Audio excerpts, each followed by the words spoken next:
ఎరా వీడు ఆ చెట్టు పక్షి కదూ? అవును బాబా. మరి ఈ తోటలోకి వచ్చాడే? అయ్యా నేను ఏ చెట్టు పక్షిని కానయ్యా, నిజం చెప్పాలంటే మీ చెట్టు పక్షినేనయ్యా.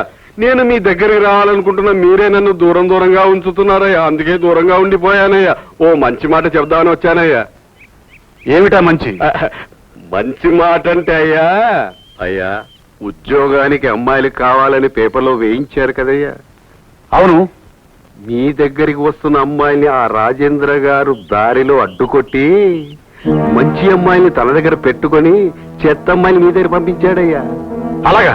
అంతేకాదయ్యా, అందులో అందమైన అమ్మాయిని తన మేనేజర్ గా ఉంచుకున్నాడయ్యా. నిజంగా? నిజమేనయ్యా. ఎరా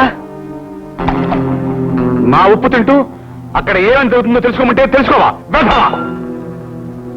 అసలు నేను మీ జట్టు పక్షినేనయ్యా. ఆ పిల్ల ఉండాల్సింది మీ దగ్గరేనయ్యా. ఇప్పుడు ఆ పిల్ల మన దగ్గరికి ఎలా వస్తుంది?